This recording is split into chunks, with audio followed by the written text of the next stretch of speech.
YouTube channel में आप सभी का स्वागत है। तो पीछे वाले जो वीडियो थे उनमें क्लोरोफॉर्म की विक्रियाएँ चल रही थी, बनाने की विधियाँ थी। आज उनकी हम रासायनिक विक्रियाओं के बारे में चर्चा करेंगे। उसके लिए पहले थोड़ा सा इसका टेस्ट होता है, क्लोरोफॉर्म का परीक्षण।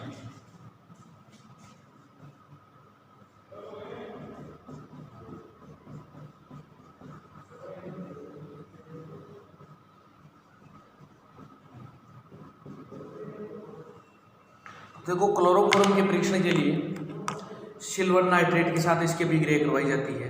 तो क्या होता है, देखो, यदि क्लोरोफॉर्म की सिल्वर नाइट्रेट अर्थात AgNO3 विलयन के साथ विक्रिया करवाई जाती है तो ये जो आपका शुद्ध क्लोरोफॉर्म होता है वो कोई अवक्षेप नहीं देता है, जबकि जो अशुद्ध क्लोरोफॉर्म होता है वो अवक्षेप देता है।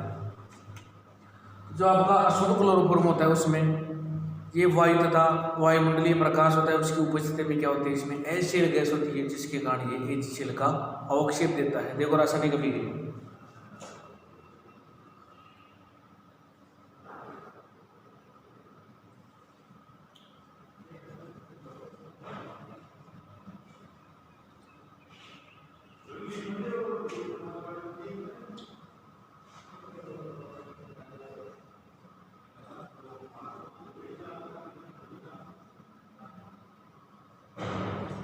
जो आपका ये समीकरण होता है,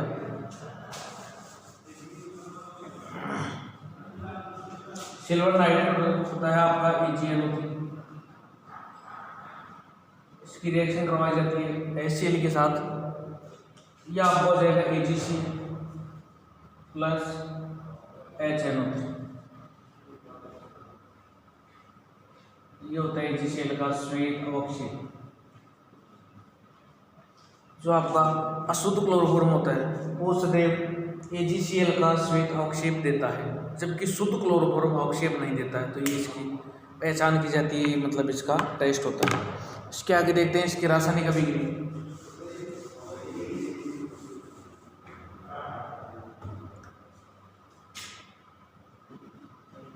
रासायनिक अभिक्रियाओं का मतलब है कि जो आपका क्लोरोफॉर्म होता है वो किन किन के साथ अभिक्रियाएं दर्शाता है। नंबर 1 आती है ऑक्सीकरण।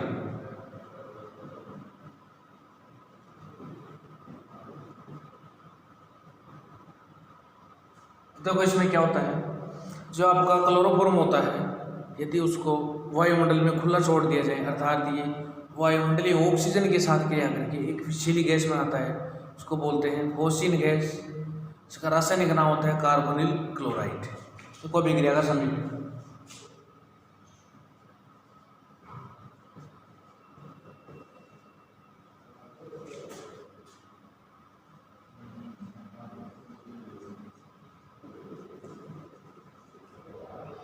यह आपकी फोसिन गैस होती है।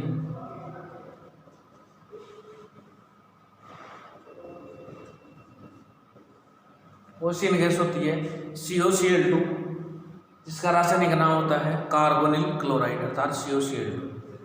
तो ये गैस होती है।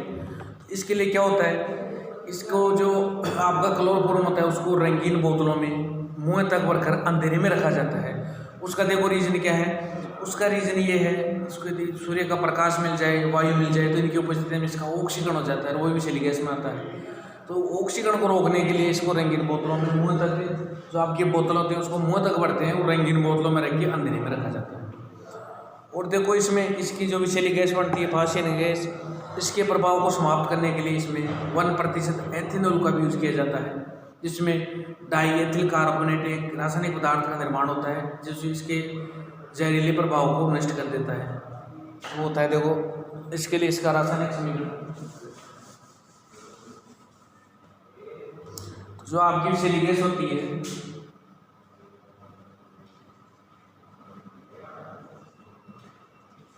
COCl2 कार्बोनिल क्लोराइड, इसकी रिएक्शन करवाते हैं 1% एथेनॉल के साथ। तो इसके दोनों का यूज होता है, ये होते हैं C2H5OH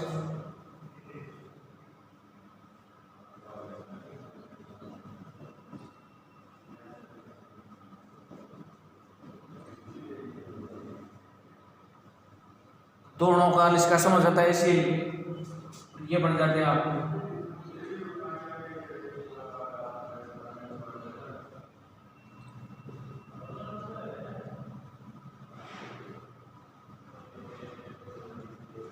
डाई इथाइल कार्बोनेट।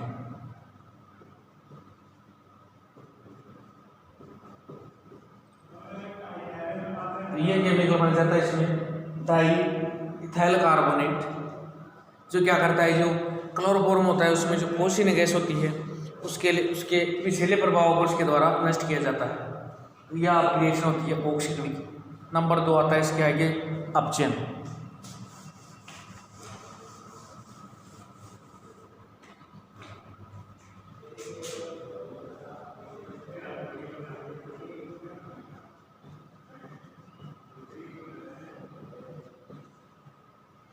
अपचयन में क्या होता है, देखो अपचयन में इसकी 2 रिएक्शन होती है।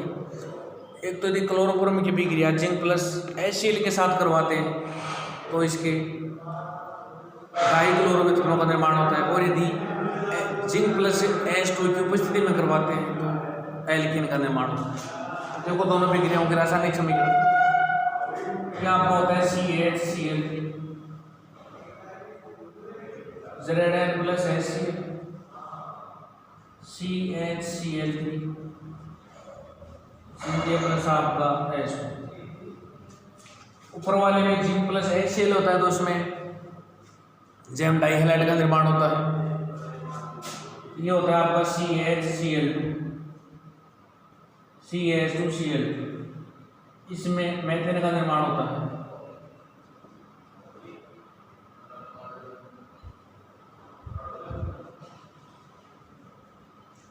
तो यदि क्लोरोफॉर्म की अभिक्रिया Zn प्लस HCl के साथ करवाई जाती है तो उसमें जेम डाइहैलाइड का निर्माण होता है अर्थात क्लोराइड का, और यदि जिंक प्लस H2 के साथ इसका अपचयन करवाया जाता है तो उसमें एक ही कार्बन के एल्केन मेथेन का निर्माण होता है।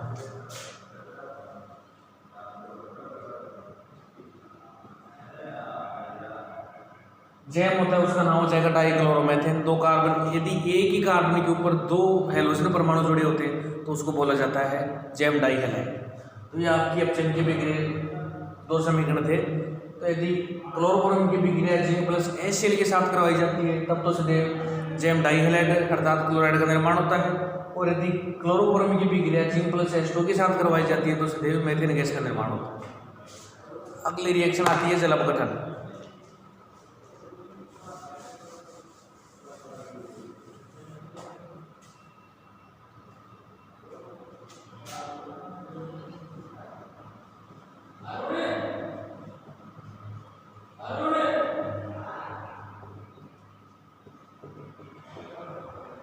तो जल अपघटन में क्या किया जाता है, जल अपघटन में क्लोरोफॉर्म की अभिक्रिया एल्कोहलिक OH के साथ करवाई जाती है।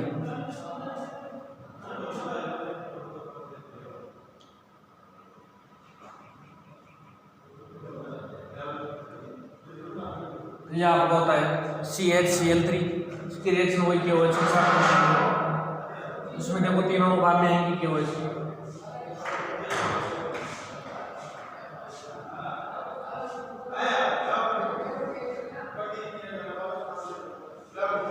क्या होगा, देखो 3 अणु KCl को 3 जगह ये आउट हो जाएगा -3 KCl, और क्या होगा, देखो इसमें 2 OH यदि ये जुड़ जाएंगे मिल जाएगा आपका CH OH OH। देखो यदि कभी भी एक ही कार्बन परमाणु के ऊपर 2 या 2 से अधिक यदि OH में जुड़ जाए तो वह अणु क्या होता है, अस्थायी हो जाता है। उसमें सिंगल जल का अणु जल के एक अणु का निष्कासन हो जाएगा।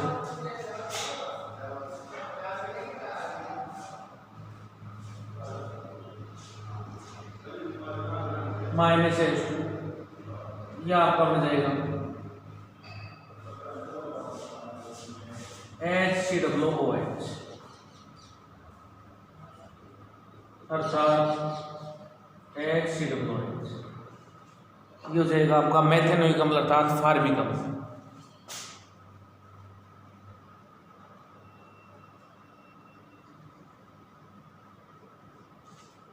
कभी भी यदि क्लोरोफॉर्म का KOH की उपस्थिति में जल अपघटन करवाया जाता है तो उनमें से फॉर्मिक अम्ल का निर्माण होता है अर्थात मेथेनोइक अम्ल का निर्माण होता है।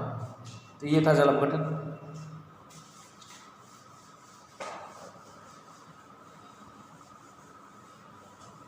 अगली रिएक्शन देखते हैं एसीटोन के साथ।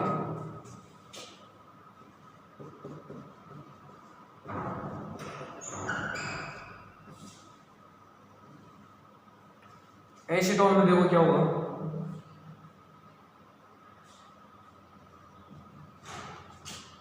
CHCl आपका क्लोरोफॉर्म है, एसीटोन हो जाएगा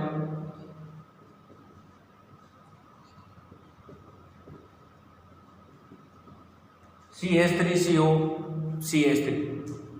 अब देखो दोनों के दो पार्ट बन गए, कार्बन और ऑक्सीजन में विद्युत ऋणता, ऑक्सीजन के अधिक होने के कारण बंद के इलेक्ट्रॉन ऑक्सीजन परमाणु ले जाता है, तो ये हो जाएगा आंशिक ऋण आवेशित, और कार्बन हो जाएगा आंशिक धन आवेशित।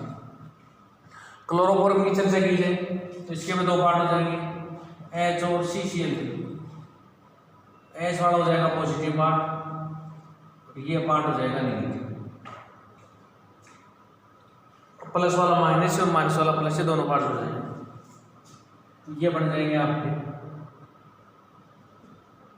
कार्बन से दोनों और दो CH3 जुड़ जाएंगे, OH, ये हो जाएगा आपका CCl3। तो ये जो यौगिक होता है इसका नाम होता है क्लोरीटोन।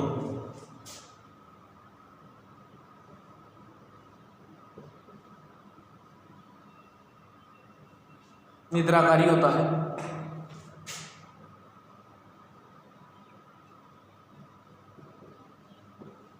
जो आपका क्लोरीटोन होता है ये निद्राकारी औषधि होती है, निद्राकारी औषधि के रूप में इसका यूज होता है। इसके आईपीसी की बात की जाए क्लोरीटोन की,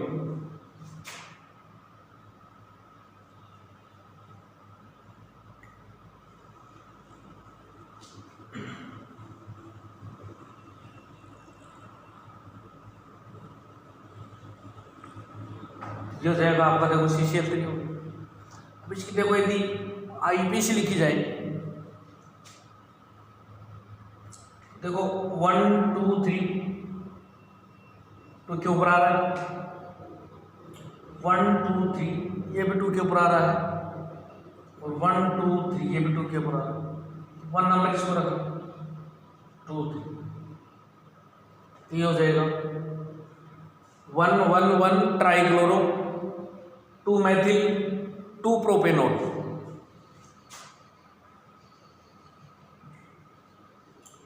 ट्राइक्लोरो 2 मैथिल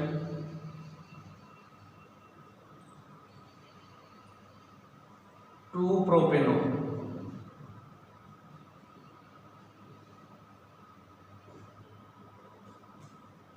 ये इसका आईपीसी हो जाएगा। तो एक क्लोरीटोन होती है जिसका सदैव यूज होता है निद्राकारी औषधि के रूप। तो ये बिक्रिया थी एसीटोन की क्लोरोफॉर्म के साथ रासायनिक अभिक्रिया।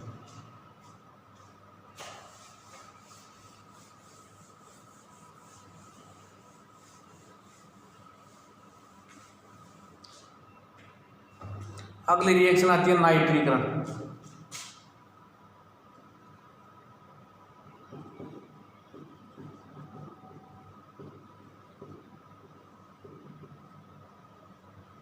देखो नाइट्रीकरण में क्या होता है कि जो आपका क्लोरोफॉर्म होता है उसकी रिएक्शन नाइट्रिक अम्ल के साथ करवाई जाती है HNO3 के साथ। तो इसमें भी एक कार्बनिक पदार्थ बनता है जिसको बोलते हैं क्लोरोपिक्रीन, जिसका भी यूज होता है युद्ध गैस में यूज है। तो यह आपका क्लोरोफॉर्म CHCl, ये हो गया नाइट्रिक अम्ल।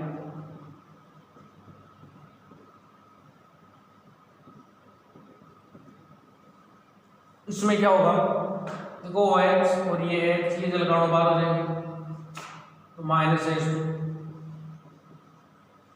और ये आपके हो जाएंगे CCl3NO2, इसको बोलते हैं क्लोरोपिक्रीन।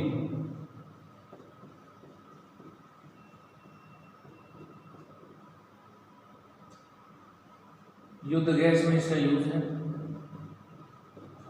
ये होता है आपका क्लोरोपिक्रीन। तो कभी भी क्लोरोफॉर्म की बिक्रिया नाइट्रिक अम्ल के साथ करवाई जाती है तो जल के एक अणु का विलोपन हो जाता है और एक रासायनिक पदार्थ बनता है आपका क्लोरोपिक्रिन, जिसका युद्ध गैस में यूज किया जाता है। तो जो क्लोरोफॉर्म था उसमें हाइड्रोजन परमाणु हटके और उसकी जगह क्या जुड़ गया, नाइट्रो समूह NO2, जिसके कारण अभिक्रिया क्या नाम होता है इसका, नाइट्रीकरण। तो ये होता है नाइट्रीकरण। अब ये रिएक्शन आती है, देखो सिल्वर पाउडर के साथ यदि क्लोरोफॉर्म की अभिक्रिया करवाई जाए तो सदैव एल्काइन अर्थात एथेन का निर्माण होता है। तो अगली रिएक्शन है Ag पाउडर के साथ।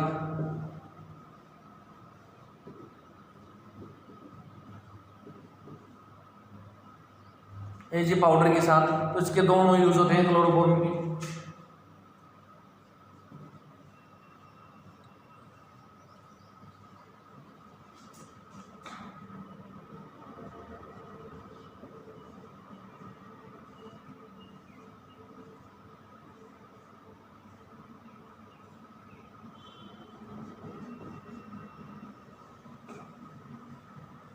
तो ये क्षाणु तो HCl के बाहर हो जाएंगे और CH त्रिबंध के द्वारा CH जुड़ जाएगा अर्थात एथेन का निर्माण हो जाएगा।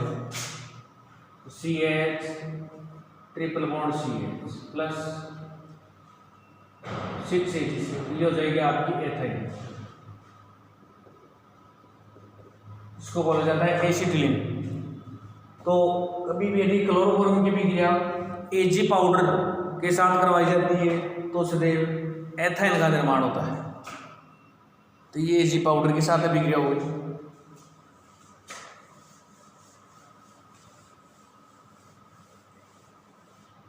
अगली रिएक्शन आती है क्लोरीनीकरण।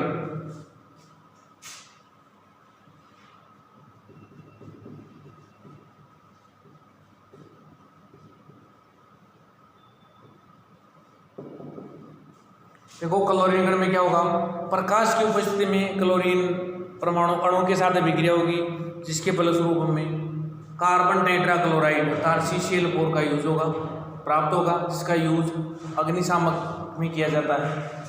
यह आपका क्लोरोफॉर्म होता है CaHCl प्लस Cl। सूर्य के प्रकाश की उपस्थिति में यदि अभिक्रिया करवाई जाती है तो ये हो जाएगा आपका CCl4 प्लस HCl। ये होता है कार्बन टेट्राक्लोराइड, जिसका साधारण नाम होता है पायरी।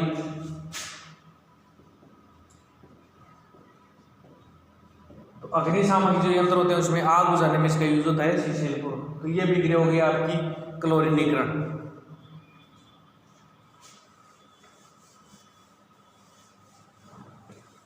इसके आगे देखो दो रिएक्शन है, दोनों इंपोर्टेंट एग्जाम में पूछी जाती है।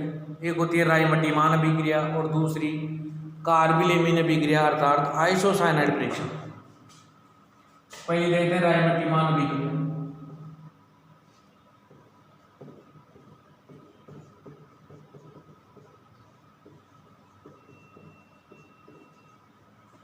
राइमटीमान अभिक्रिया, तो देखो राइमटीमान अभिक्रिया में क्या होता है, सदैव एक तो फिनोल की अभिक्रिया होती है, या आपका फिनोल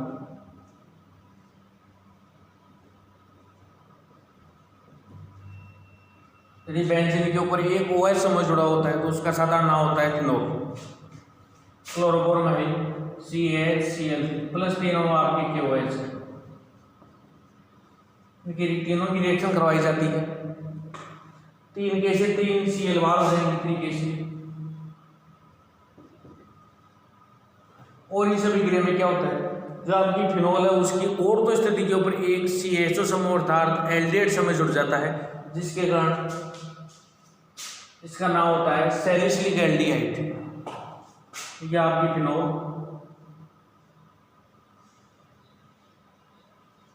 फिनोल की ऑर्थो स्थिति के ऊपर CH जुड़ जाए तो उसको बोला जाता है सैलिसिलिक एल्डिहाइड। प्लस 3 KCl है वहां और आपकी जलकण हो गई और ये 2S हो गई। तो ये आपका जो मुख्य उत्पाद के रूप में प्राप्त होता है इसको बोला जाता है सैलिसिलिक एल्डिहाइड। यदि जो आपकी फिनोल है OH है तो इसकी ऑर्थो स्थिति है उसके ऊपर यदि CHO जोड़ा जाता है तो इसको बोला जाता है सैलिसिलिक एल्डिहाइड।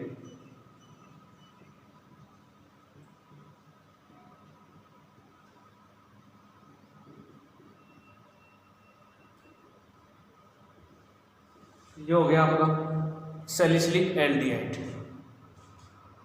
ये देखो आपका उत्पाद के रूप में प्राप्त हो गया सैलिसिलिक एल्डिहाइड, जो आपकी बेंजीन रिंग होती है, बेंजीन रिंग के ऊपर OH समूह और ये ऊर्ध्व स्थिति, इसको सदैव बोला जाता है सैलिसिलिक। अब यदि इसके ऊपर CHO है तो इसको बोलते हैं सैलिसिलिक एल्डिहाइड, और यदि COH होगा तो इसको बोलेंगे सैलिसिलिक अम्ल। तो इसी अभिक्रिया में यदि ये CH क्लोरोफॉर्म की जगह CCl4 का यूज होता है तब बनता है हमें सैलिसिलिक अम्ल का निर्माण होता है, CHO की जगह COOH प्राप्त होता है। तो ये अभिक्रिया होती है आपकी रायमंडीमान अभिक्रिया। अगली इसकी रिएक्शन है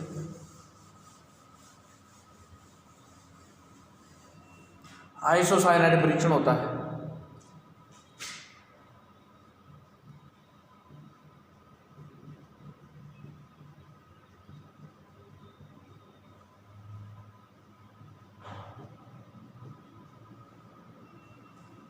आइसोसाइनाइड परीक्षण या कार्बिलेमिन अभिक्रिया।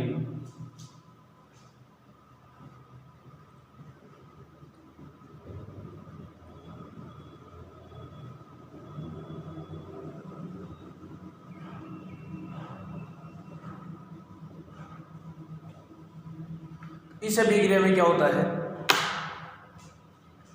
इसमें प्राथमिक एमिन की अभिक्रिया करवाई जाती है क्लोरोफॉर्म के साथ, वो आपका KOH की उपस्थिति में।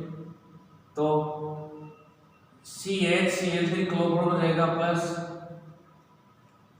प्राथमिक एमिन आ जाएगा इसमें, प्लस आपका 3 अणु वही KOH।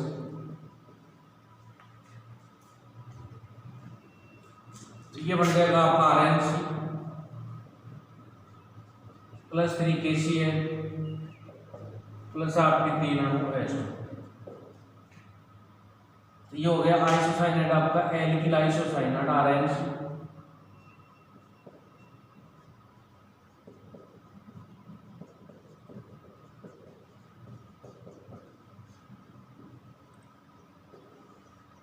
Alkyl isocyanide. तो इस अभिक्रिया के द्वारा सदैव प्राथमिक एमिन तथा क्लोरोफॉर्म का टेस्ट किया जाता है।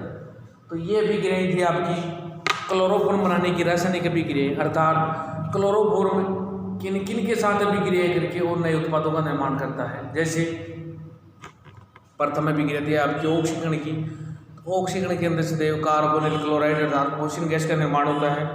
उसमें हमने पढ़ा कि ये विषाक्त गैस होती है, तो इसके प्रभाव को नष्ट करने के लिए इसको अंधेरे में रंगीन बोतलों में रखा जाता है, क्योंकि ये जो आपकी वायु मिल जाती है और यदि सूर्य का प्रकाश मिल जाए तो इसको ऑक्सीकरण हो जाता है और वही विषैली गैस का निर्माण हो जाता है। तो इस प्रभाव को रोकने के लिए क्या किया जाता है, इसमें 1% एथेनॉल का यूज किया जाता है, जिसके परिणाम स्वरूप क्या होता है, एक विषैले पदार्थ का निर्माण होता है, वो इसके विषाक्त जो प्रभाव होता है उसको नष्ट कर देता है, उसको बोला जाता है डाइएथिल कार्बोनेट। उसके द्वारा ये प्रभाव नष्ट हो जाता है। उसकी अगली रिएक्शन पढ़ी हमने अपचयन, जिसमें 2 प्रकार थे।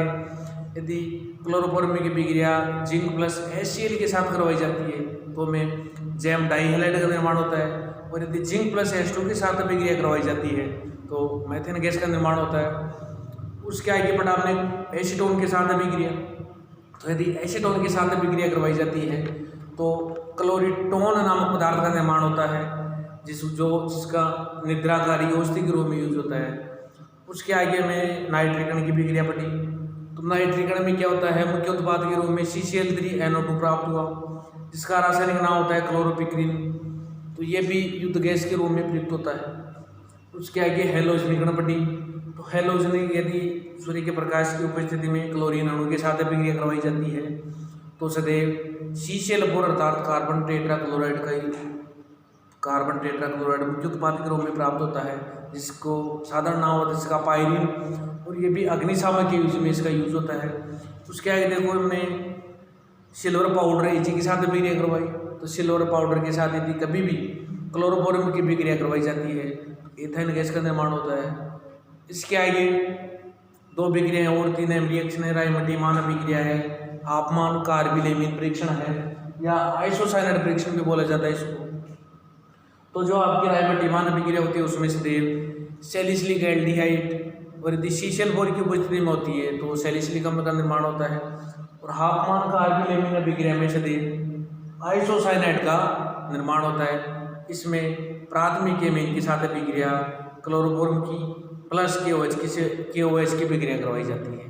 तो ये मतलब ऐसी अभिक्रियाएं थी कि जिनसे क्लोरोफॉर्म में अभिक्रिया करके किन किन पदार्थों का निर्माण करता है। तो ये हो गई क्लोरोफॉर्म की रासायनिक अभिक्रिया। इसके पहले टेस्ट के बारे में पढ़ लिया कि जो आपका शुद्ध क्लोरोफॉर्म होता है यदि उसकी रिएक्शन सिल्वर नाइट्रेट अर्थात AgNO3 के साथ करवाई जाती है तो हमें अवक्षेप प्राप्त नहीं होता। और जो आपका अशुद्ध क्लोरोफॉर्म होता है यदि वो AgNO3 अर्थात सिल्वर नाइट्रेट के साथ अभिक्रिया करता है तो वो AgCl का श्वेत अवक्षेप देता है। उसका रीजन क्या है? तो जो वायु और सूर्य के प्रकाश की उपस्थिति में जो अशुद्ध क्लोरोफॉर्म होता है वो HCl के साथ अभिक्रिया कर लेता है और AgCl का अवक्षेप देता है। तो ये इसका टेस्ट हो गया। तो आज की क्लास के लिए सफिशिएंट है। आगे की चर्चा नेक्स्ट क्लास में करेंगे। Okay, thank you.